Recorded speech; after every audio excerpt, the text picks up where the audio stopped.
اول حاجه عايز رساله لكل الاهلاويه. احنا كزملكاويه او انا كزملكاوي شجعتك واديك كسبت، يعني انا مش نحس. هو المشكله مش في المشجع الزملكاوي. يعني انا شجعتك وكسبت. ناس كتير كانت تقول لك ايه، لا يا عم ايه ما تشجعوناش، شجعوا اي فريق تاني، انتوا نحس. لا يا عم دينا شجعنا وكسبت. الف مبروك للنادي الاهلي. وعلى فكره لازم تكون فخور ان انت عندك فريق في مصر اسمه النادي الاهلي.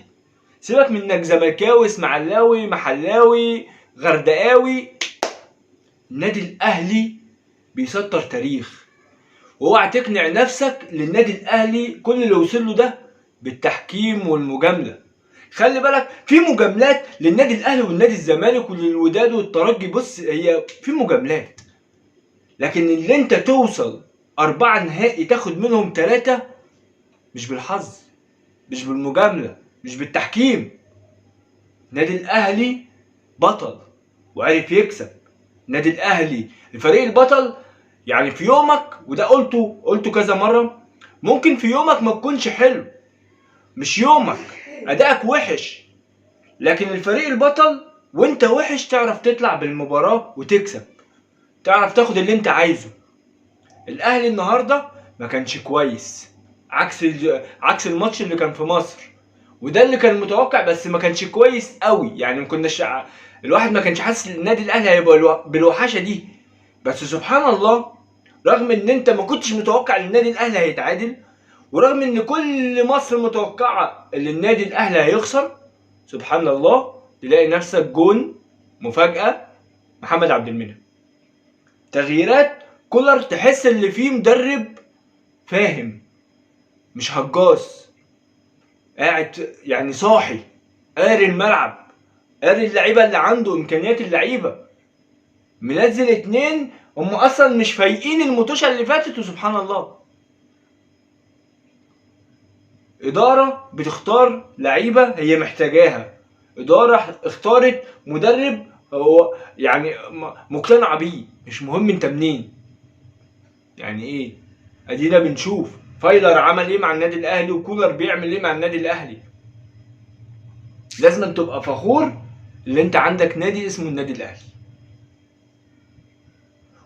وعلى فكره النادي الاهلي يعني اللي بيوصل له النادي الاهلي ده مش من فراغ يا جماعه، يعني مش عباطا، يعني مش حظ، دي في مدرسه، والله ما ببالغ. عشان توصل للنادي الاهلي لازما اول حاجه تحترم اللي كان قبليك.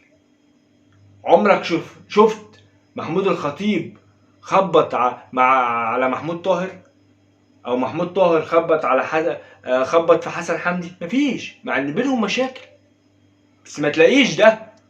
فمن هنا بيجي الانتصار، وبيجي ايه سياسة النادي الاهلي، سياسة واحدة بتمشي على الكل.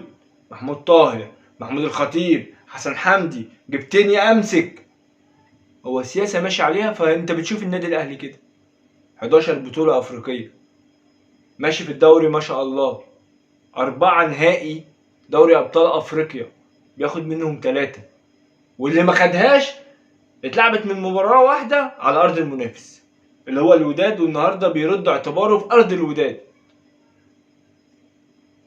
النادي الاهلي فريق كبير، لازم تكون فخور اللي عندك اسم النادي الاهلي.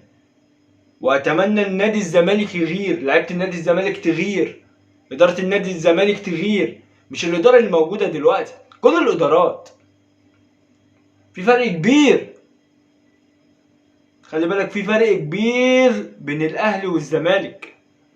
لازم تكون عارف بالمشكله عشان تعرف تحلها، لازم تكون حاسس بالمشكله اللي عندك وعارفها عشان تعرف تحلها.